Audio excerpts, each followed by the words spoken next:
We get your thoughts on the report that Antoine Semenyo gave to the officials alleging racist abuse. What was said over on the benches? And I know you made a point of going over to speak to Semenyo at the end of the game. Yeah. No, I think the club made a clear statement. We don't want this in football. We don't want this in a stadium to happen. But especially not at Anfield. So we should talk about that. We should talk about maybe that for a long time, because it's unacceptable that something happens like this in a stadium, let alone at Anfield. And that unfortunately gets the shine off. I don't know if that's really good English, but because our fans were unbelievable when you talk about the tribute for Diogo. So, but what happened over there is definitely, I didn't hear it. I only can say that that this should definitely not happen in a stadium. And the club, as you say, have put out a statement saying that they condemn abuse in any form. And I know that it's with the police, so there's a limit to what can now be said. Yeah. As you said, that we could have been talking about a fantastic game, and we will talk about what was a fantastic game. You take all 3 points from it. Were you happy with everything that you saw out there?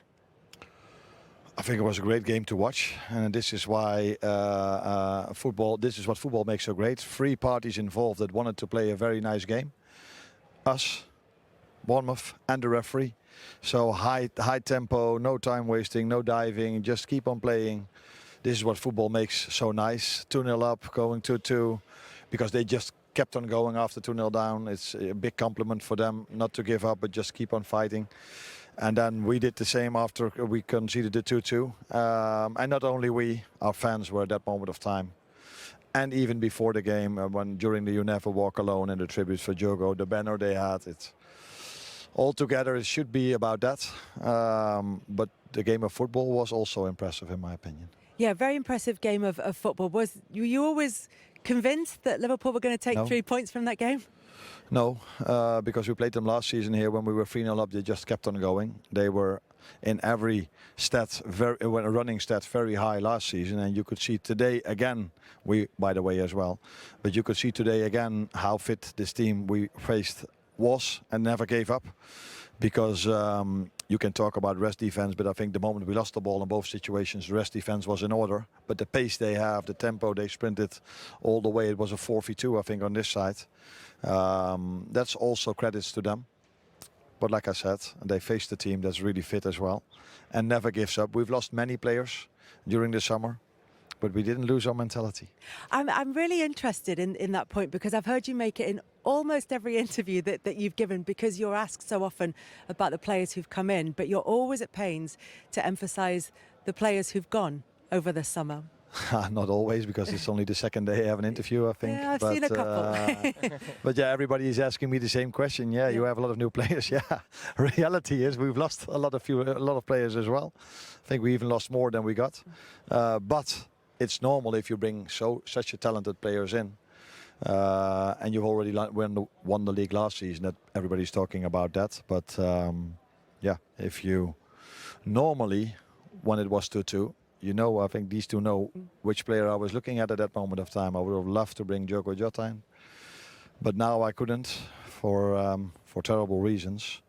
But now the fans and the players that were still there did what he did so many times for us in the past. And I can ask you just mentioned rest defence there, and you know it's been a problem in the pre-season, in the Community Shield, and here today. I think what stood out for me watching your Liverpool team last season was how much control you had in games, and I very rarely saw end-to-end games. I feel like I'm seeing that today and in the Community Shield. Is that a worry for you? Because there's a lot of attacking talent on the pitch now that maybe wasn't there as much last season.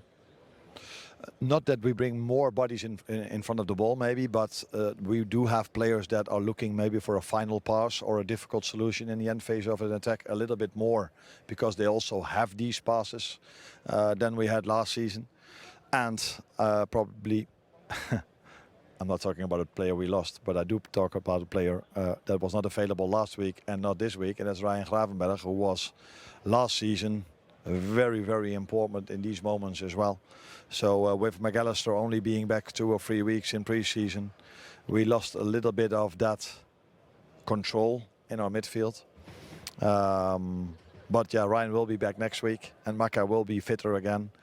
And we need to find a better balance in taking the risk, because against Palace we've lost 2 or 3 simple balls that led to counter-attacks. Where here we lost in the 2-1, we lost the ball with a trick as well, where Dominic wanted to do a trick. Could you believe what you were seeing? I mean, I was up on commentary, maybe even got a better view than yourself. I think there was 7 or 8 players in the box when the score was a 2-1. Are you sort of encouraging that, or would you be furious with that? No, depends on where the players of the opposition are. If they are standing over here at the halfway line, it would be stupid for us to be there with 7. But if they go with all players back in their own 18-yard box, we need to have a rest defense in order to be close and to them there as well. I think if you, I don't know if we can show this, but if you stop the play the moment Mo loses the ball, there's not such a big problem. I think the rest defense is in order. But then they just came with 3 or 4 out of nowhere, not out of nowhere, out of their own 18-yard box. And we... Arno, we've got it for you. Yeah. So if you look at this moment now, if you stop it, stop. Yeah, you can't stop it, but... A little bit earlier. Can we take it back? Yeah. But Arne, we're 2 defensive players, 2 full-backs.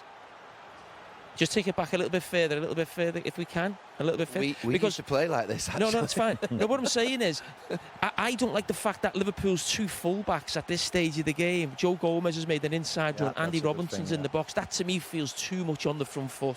Depends on where their players are. And if I see it now and I see where Semenyo is, then you could argue if Robbo should be this high for stop. For me, Robbo should be where Semenyo is.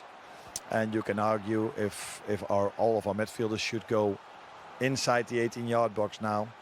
But that's also who we were and who we are, and that's also why you see such a nice game if you watch Liverpool, because we're not going to go to a low block and defend. Stop. You see, we are in 2v1 behind the ball, and you see players from us sprinting back as well. But give credits to Semenyo. Anna, can I just say that worries me?